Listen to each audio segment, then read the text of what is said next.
Hey everyone, and welcome to This Explainer. Today, we're taking a deep dive into an idea that could completely transform your daily routine. We are talking about moving worship beyond Sunday and turning our everyday, ordinary lives into a continuous act of faith. If you're into learning how ancient historical wisdom applies to our modern lives, well, you are exactly in the right place. We're going to see how several historical figures managed to take the totally mundane and make it feel entirely sacred. Okay, let's dive right into this with a story about a 17th century French monk known as Brother Lawrence. He spent his entire monastic life working in a monastery kitchen. Now, we tend to romanticize monasteries today, but a working kitchen in the 1600s? It was absolutely not some elegant, peaceful retreat. It was hot, it was filled with greasy pots, and it was extremely hectic. Yet, in his famous writings, he wrote that even the tiny, repetitive act of flipping an egg in a pan was a profound act of worship. It's a pretty stark contrast, right? You've got this noisy, clattering, busy kitchen on one hand, and the quiet, serene chapel where you traditionally expect a monk to connect with God on the other. But the amazing thing about Brother Lawrence is that he experienced profound spirituality equally in both environments. He didn't actually need that pin-drop silence of the chapel. He found his connection right in the middle of the noise and the mess of the kitchen. Which brings us to Section 1, Worship in the Kitchen. This highly relatable anecdote completely shatters the misconception that reverence is strictly reserved for a sanctuary. So, the crucial point here is that true faith is really tested on Monday, long after Sunday's emotional high fades. The source material points out how easy it is to feel deeply connected when you're in a special service, right? You're surrounded by music, community, a great atmosphere. But the real secret to enduring spiritual strength is dragging that special event energy right into our mundane routines, especially when we're tired or just going through the motions. Let's shift gears to Section 2, David and the Ark's Festival. To see what this looks like historically, we look at 1 Chronicles chapter 16, when King David joyfully brought the Ark of the Covenant into Jerusalem. The source text describes this as a moment of absolute, unrestrained joy. David was literally dancing wildly in front of the ark, a display of raw sincerity. He didn't care about looking kingly or stoic or dignified. In fact, his wife Mitchell actually despised him for his uninhibited behavior. But David, he didn't care about the optics at all. It was a moment of pure, uncalculated devotion. And this brilliantly illustrates how David didn't just float away in a spiritual bubble. He grounded this massive celebration in tangible reality. He made sure to distribute gifts to every single person in that vast crowd. Everyone received a loaf of bread, a date cake, and a raisin cake. He was physically feeding the people, sharing that intense spiritual joy in a highly practical, physical way. But the real genius of his leadership is found in Section 3. The everyday worship system.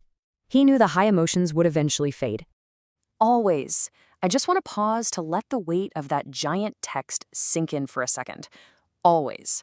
David's goal wasn't just to throw a great weekend festival. He wanted the passion of that day to turn into a daily, permanent rhythm for his people.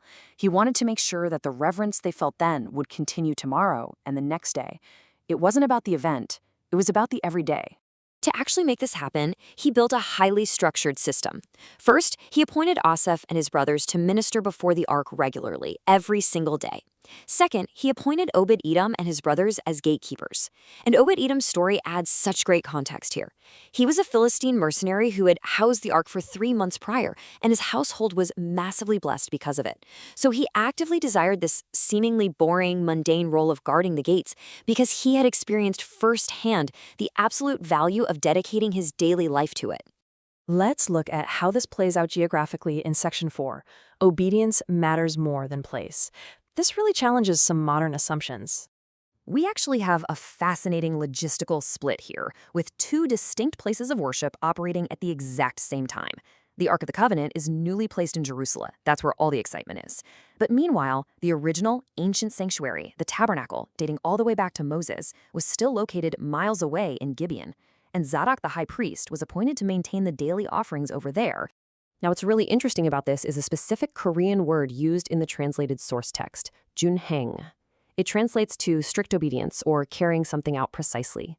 The text emphasizes that at Gibeon, they did everything exactly as written in the law. The core message here is that true reverence isn't about being in the newest, most impressive, or most emotionally charged location. It is entirely about faithful obedience no matter where you are geographically located. So the grand festival finally wraps up and the crowds disperse. That brings us to section 5, Barak blessing the family. The text tells us that after everything was done, David returned to his house to bless his household. And the original Hebrew word used here is Barak. This isn't just offering a polite God bless you in passing. It means to actively declare God's blessing over the home. David wasn't just going home to kick off his sandals and sleep.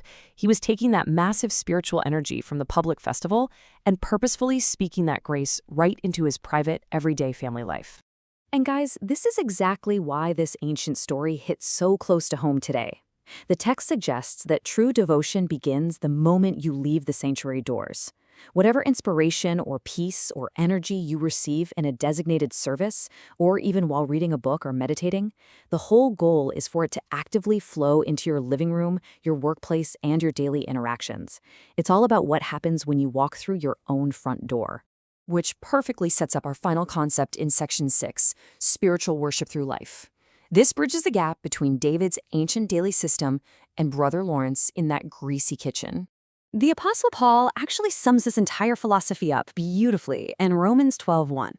Offer your bodies as a living sacrifice, holy and pleasing to God. This is your true and proper worship. Paul isn't talking about ancient physical sacrifices here. He is explaining that true spiritual practice is an all-encompassing whole life dedication.